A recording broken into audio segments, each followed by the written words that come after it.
नमस्कार, मैं होता शंकर। न्यूज बाइस्कोप में आप सबों का स्वागत है। झारखंड में सीटों को लेकर अभी तक मामला सुलझ नहीं पाया है और यही वजह है कि अभी तक सीटों को लेकर प्रत्याशियों के नामों की घोषणा नहीं हुई है। और सबसे बड़ी बात, अब कांग्रेस के प्रदेश प्रभारी हैं जी मीर, उन्होंने कहा है कि 1-2 दिनों में प्रत्याशियों के नामों पर अंतिम फैसला ले लिया जाएगा और जल्द ही घोषणा भी कर दी जाएगी। अब जैसे रांची सीट को लेकर ही कई सवाल सामने खड़े हो रहे हैं कि आखिर रांची सीट पर प्रत्याशी कौन होंगे, क्योंकि रांची सीट पर सुबोधकांत सहाय का नाम आ रहा था। उसके बाद रामटहल चौधरी जब पार्टी में आए तो उनके नाम की चर्चा चल रही थी। फिर बन्ना गुप्ता का नाम आया। बन्ना गुप्ता का यह बयान भी आया कि पार्टी अगर टिकट देगी या पार्टी की तरफ से कहा जाएगा तो वो चुनाव लड़ने के लिए तैयार हैं। वहीं एक बार फिर जानकारी ये सामने आ रही है कि सुबोधकांत इस बात का हवाला दे रहे हैं कि ये उनका अंतिम चुनाव है और अगर उन्हें टिकट नहीं मिलता है तो वो कांग्रेस छोड़ने में भी देर नहीं करेंगे। इसी के साथ साथ कुछ ऐसा ही आलम गोड्डा में भी देखने को मिल रहा है, जहां फुरकान अंसारी ये कह रहे हैं कि ये उनका अंतिम चुनाव है, अगर टिकट नहीं दिया जाता है तो वो भी इस बार निराश हो जाएंगे। इसी तरह कई पेच फंसे हुए हैं। धनबाद में प्रत्याशी कौन होगा, इस पर भी अभी सवाल खड़े हुए हैं। और ज्यादा जानकारी के लिए इस वक्त हमारे साथ हमारी संवाददाता करिश्मा जुड़ी हुई हैं। करिश्मा, देखिए, सीटों का पेच अभी तक सुलझ नहीं पा रहा और रांची सीट पर हर दिन नए डेवलपमेंट आ रहे हैं। अब जानकारी यह आ रही है कि सुबोधकांत ने पार्टी आलाकमान को अल्टीमेटम दे दिया है। क्या कुछ जानकारी सामने आ रही है? जी देखिए, कांग्रेस की ओर से अब तक 3 सीटों पर प्रत्याशी के नाम की घोषणा हुई है और 4 सीट अब भी बाकी है, जिसमें रांची भी शामिल है। इससे पहले खबरें सामने आ रही थी कि 4 सीटों पर कांग्रेस ने मंथन कर लिया है और उसमें रांची भी शामिल है, लेकिन ऐसा देखने को नहीं मिला। लोहरदगा, हजारीबाग और खूंटी के लिए प्रत्याशी के नाम की घोषणा कांग्रेस ने किया, जिसमें उस वक्त रांची शामिल नहीं था। अब यही खबरें सामने आ रही है कि सुबोधकांत सहाय आलाकमान से मुलाकात किए हैं और कहीं ना कहीं अपनी बात उन तक पहुंचाने की उन्होंने कोशिश की है कि वो उनका आखिरी चुनाव है और अगर पार्टी की ओर से इस दिशा में पहल नहीं की जाएगी तो वो कांग्रेस पार्टी छोड़ देंगे, क्योंकि लगातार सुबोधकांत सहाय का रांची से नाम सामने आ रहा था कि कांग्रेस सुबोधकांत सहाय को टिकट देगी। लेकिन जब से रामटहल चौधरी बीजेपी छोड़ कांग्रेस का दामन थामे हैं, तब से रामटहल चौधरी का भी नाम सामने आ रहा है। इसके साथ ही अब राज्य के मंत्री कांग्रेस कोटे से बन्ना गुप्ता का भी नाम लगातार सामने आ रहा है और बन्ना गुप्ता ने हाल ही के दिनों में एक बयान दिया है। उनका कहना है कि अगर पार्टी की ओर से उन्हें टिकट मिलता है तो वो जरूर चुनाव लड़ेंगे।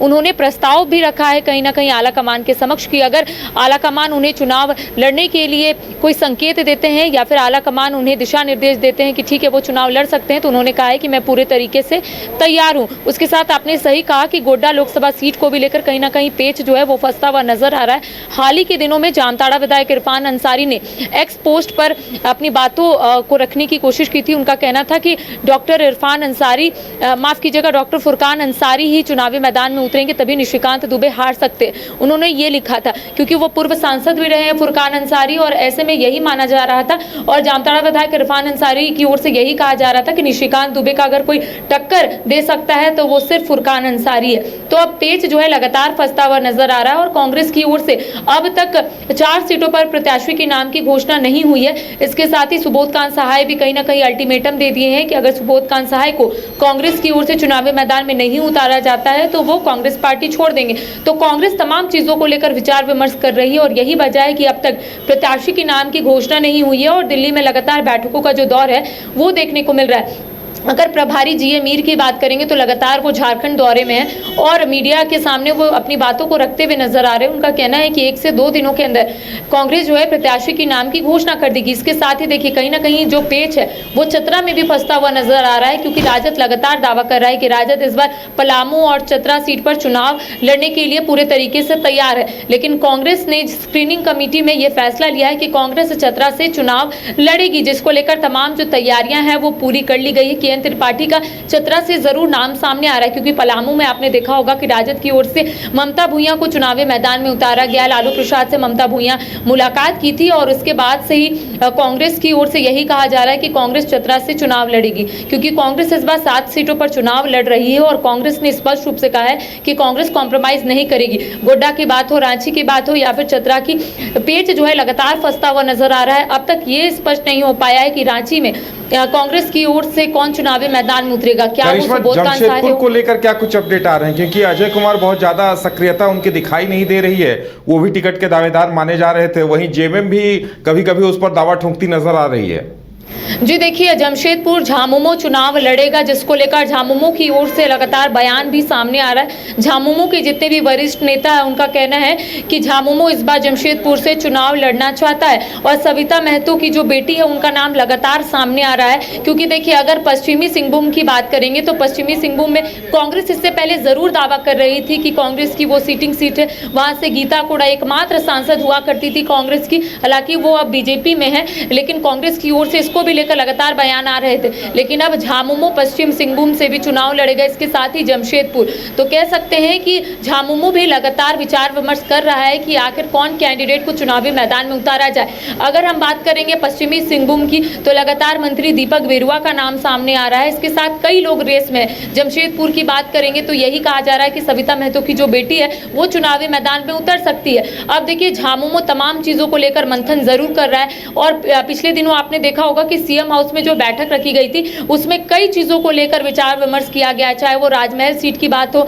पश्चिमी सिंहभूम की बात हो या फिर जमशेदपुर सीट की बात हो। तमाम सीटों को लेकर झामुमो पूरे तरीके से तैयार है। और इसको लेकर जब हमने मंत्री मिथिलेश ठाकुर से बातचीत की थी तो उनका भी स्पष्ट रूप से कहना था कि सिर्फ 1 से 2 दिनों का इंतजार करना होगा लोगों को, उसके बाद चीजें जो है पब्लिक डोमेन में भी आ जाएगी, प्रत्याशी के नाम की घोषणा भी हो जाएगी। जब हमने उनसे पूछा कि सीटिंग सीट है कांग्रेस की पश्चिमी सिंहभूम, तो उनका कहना है कि इसको लेकर वार्ता पहले ही हो चुकी है कि आखिर कौन सीट किसको मिलेगा। तो कह सकते हैं कांग्रेस भी पूरे तरीके से कॉम्प्रोमाइज कर रही है और झामुमो की ओर से ये कहा जा रहा है कि झामुमो इस बार 5 सीटों पर ही चुनाव लड़ेगा, जिसको लेकर पूरे तरीके से झामुमो तैयार है। जी चलिए करिश्मा, आप जी मीर कह रहे हैं कि और 1-2 दिनों का इंतजार, तो देखने वाली बात होगी कि नतीजा क्या कुछ सामने आता है और दावेदार कौन कौन बनते हैं, किन किन प्रत्याशियों के नामों की घोषणा होती है। उसके बाद ही झारखंड में चुनावी समर की तस्वीर स्पष्ट हो पाएगी। फिलहाल हमारे साथ जानकारी देने के लिए करिश्मा आपको बहुत बहुत धन्यवाद। तो झारखंड में अभी इंडिया महागठबंधन की तरफ से प्रत्याशी कौन कौन होंगे, ये 8 सीटों पर अभी तक कोई निर्णय नहीं आया है। 5 सीटों पर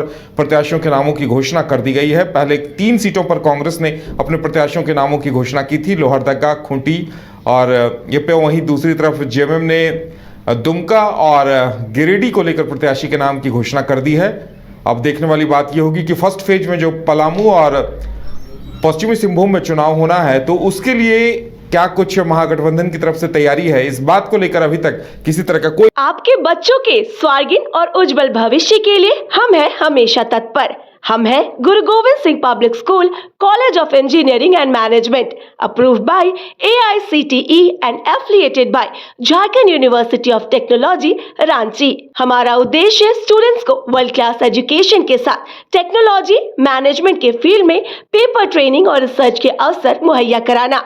हमारा मिशन एस्पायरिंग टेक्नोलॉजिस्ट और एंटरप्रेन्योर्स को उनकी मंजिल तक पहुंचाना है। इसके लिए हमारे पास है बेहतरीन इंफ्रास्ट्रक्चर और मार्गदर्शन के लिए क्वालिफाइड फैकल्टी। जब अपने राज्य झारखंड और अपने शहर बोकारो में मिल रहा है वर्ल्ड क्लास एजुकेशन, तो फिर कहीं और क्यों जाना। आप पधारे, हम हैं आपके स्वागत को तैयार, करेंगे आपके सपनों को साकार। IIT जी नीट एस्पिरेंट्स के सपने को पंख देने आ गया है कंप्लीट सॉल्यूशन इंस्टीट्यूट। यहाँ है smart classroom, 1-to-1 doubt clearing session, ask the expert, video solution और भी बहुत कुछ। मतलब हम करेंगे आपको गाइड, बनेंगे आपके mentor. Foundation classes from class 6 onwards for your bright future. Visit complete solution institute.